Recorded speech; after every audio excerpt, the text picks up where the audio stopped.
All right, McMahon, look at this. You've got too many watches that look the same. You're trapped in the same design language. Yeah, I am. I mean, that's going to be touched upon today in today's presentation. We got a presentation. A presentation, McMahon? Yes.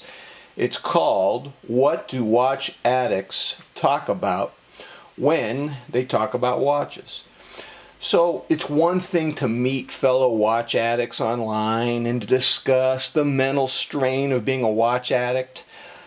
But knowing a fellow watch obsessive in your geographical area and actually talking about the addiction takes the talk a lot deeper. There's a lot more details, a lot more depth. And you realize that we fellow watch addicts have a lot in common. A lot. So, take Carlos. Carlos lives in Covina. I live in Torrance. He's been here a couple times. He came here 4.5 years ago and I sold him my Seiko MM300. He sold it, both he and I.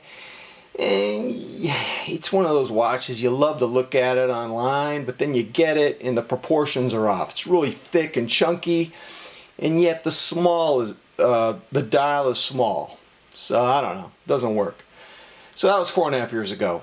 July 4th, a little over a month ago, he was over here again. He sold me one of his Tudor Black Bay 41s.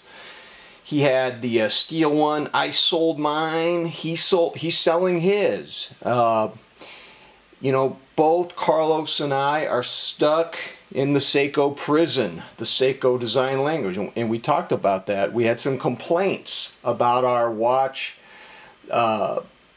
addictive habits in general, and then we had complaints about being Seiko fanboys specifically. And complaint number one is we've been trying so hard to branch out of the Seiko design language, and you know, we were rocking our Tudor Black Bays, and here's what Carlos told me. Dude, I would wear the Tudor to work, and the first thing I wanted to do when I got home was take it off. I always wanted to take it off and put on one of my Seikos. It just wasn't me. I was in the same bag. I would get anxious when I had it on. I never felt like I connected with it. Trapped in the Seiko design language. Carlos was trapped in it as well.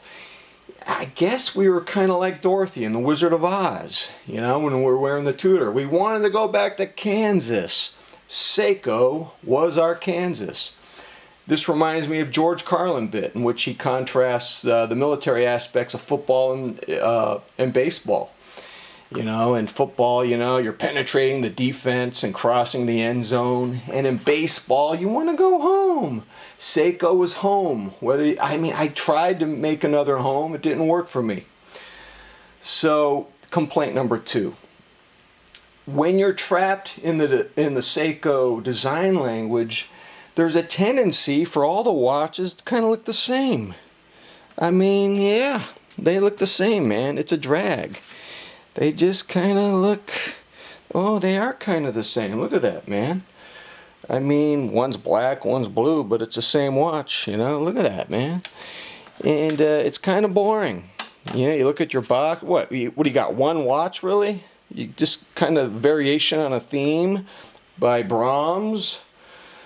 It's just one watch, really. I don't know, man. It gets kind of old, man. Wearing the same watches, and you even reach a point where you're going, I hate Seiko. I hate watches. I hate the hobby. It's easy to get fed up, and you know, and then say, you know, you're a prisoner to Seiko, and then you try to wear a Tudor, and then you want to take the Tudor off and wear a Seiko again. It's crazy. So, complaint number 4. We worry too much to enjoy the hobby. Too many of the Seikos look alike. Oh, worry, worry, worry, worry, worry. Oh, worry, worry. Oh, wait a minute. I'm not giving enough wrist time to my Captain Willard. Oh, worry, worry, worry, worry, worry. Wait a minute. I'm afraid I'm going to scratch the polished bracelet links on my Seiko SLA reissue. Oh, worry, worry, worry, worry, worry, worry. Wait a minute. I'm afraid I'm not getting enough sunlight on my Citizen Echo drive to refresh the lithium power reserve. Oh, worry, worry, worry, worry, worry. Too much worrying going on, too much stress. This hobby's not good for us. Nope, got to get out. Complaint 5. I'm going to call this Baby Come Back Syndrome. Baby Come Back was a song by Player. I think it was the only hit they had, 1977. The only way we can fall in love with our watches is to sell them. Then miss them. Oh, I miss you. And then have the dramatic reunion from rebuying them. Spending all my nights, all my money going out on the town, doing anything just to get you off of my mind. But when the morning comes, I'm right back where I started again. And trying to forget you is just a waste of time.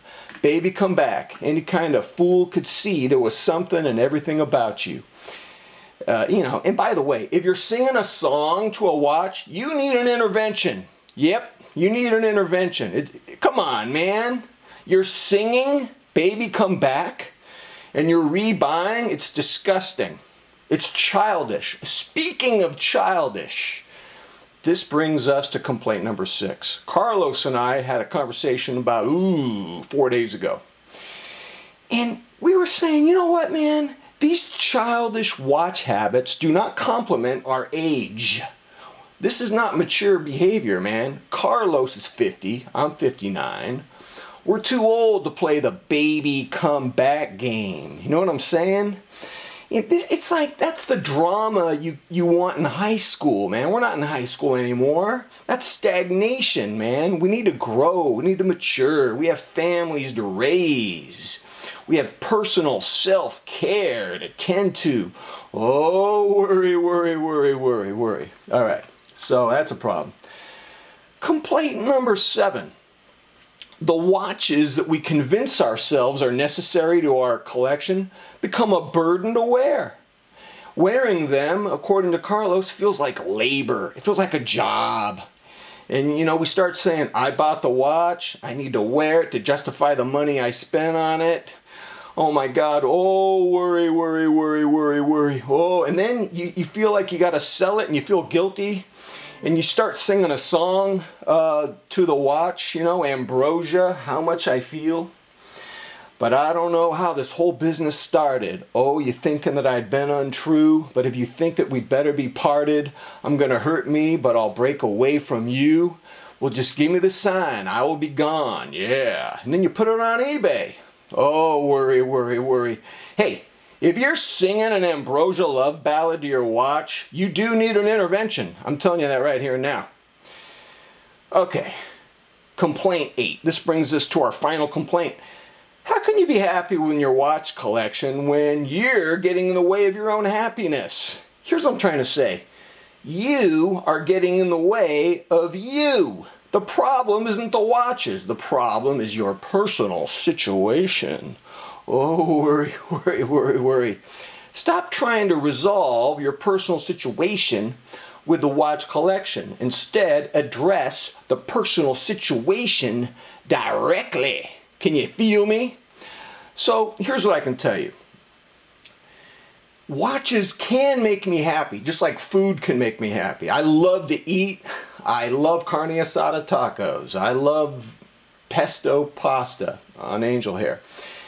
But too much makes me sick. Same thing with watches, man. I got to slow down. I got to do other stuff that what makes me happier than watches? Kettlebell workouts. If I don't do an hour kettlebell workout and sweat, I'm miserable. I love playing the piano. I'm getting more payback for those activities I'm getting from watches. So clearly I need to slow down with the watches, because when I get too deep in the rabbit hole of watches, it's worry, and I'm singing love ballads by Player and Ambrosia, and that ain't cool.